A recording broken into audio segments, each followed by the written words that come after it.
Well, congratulations. You've made it to the end of English 102. It is time to write your reflection letter.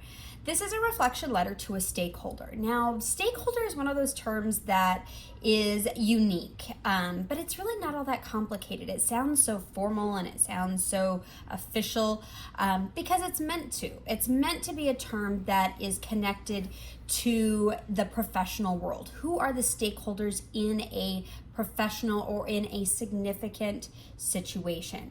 So you're still writing about your semester topic. We're going back, okay? You're working on this semester topic. You need to think about somebody that you believe would have a vested interest in really learning about or being changed by the issue that you've addressed and the position that you're taking on that issue. And again, this shouldn't be somebody who agrees with you because it's already something they agree with.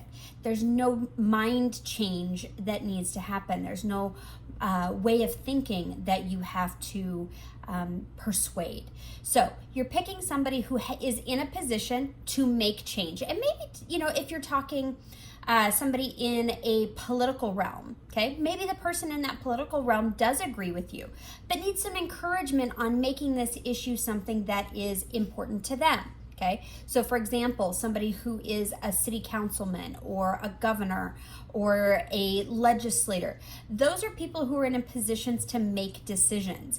And if they find that something that they already agree with is something that is of value to their constituents as well, maybe your letter becomes the thing that encourages them to take action, to actually make this something that's important now. Okay, so you are writing a letter. Okay, this is not an essay, this is a letter. And in fact, 10% of the grade for this assignment is your ability to write utilizing proper business letter format.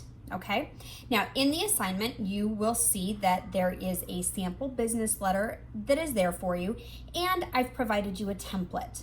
Okay, it's a Google Doc, but you can certainly download it into Microsoft Word or whatever word processing program you're comfortable with utilizing.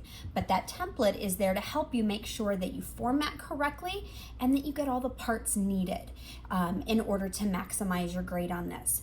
This is an assignment that I'm looking for sincerity. Okay, I'm looking to see that you personally are invested in your topic, okay? This isn't the third person argumentative research paper. This is you talking. This is you taking an active role in what you're writing. This doesn't need to be long, okay? We're talking like 150, 300, maybe 400 words. Remember that business letters are most effective when they're brief. As you're writing to someone, your job with a letter is to get them interested. Once you can get them interested, then you can start the conversation. That's where you start to introduce those main ideas that you wrote about in your research paper. But at this point, you're just getting them interested. You're just making sure that they see the value, the significance, and understand that there is an action to be taken. So, as you're working on this assignment, understand that you are writing a letter. You are addressing this letter to a specific person or organization that you believe is willing to take an active interest in what you're writing about. Okay? Make sure that you utilize all of the elements of rhetoric, ethos, pathos, logos. Even though you're not writing an argumentative research paper, you still want to include some evidence. It adds to your logos. It adds to the validity of the argument that you are presenting. This is a 100-point paper, but it's short, okay? So make sure you look at the rubric. Understand what it is that you need to be including. It should be meaningful. There should be rationale. You need evidence, quotations. It should be well organized. You should have a thesis statement. You should have edited this. And of course, it should be in business letter format.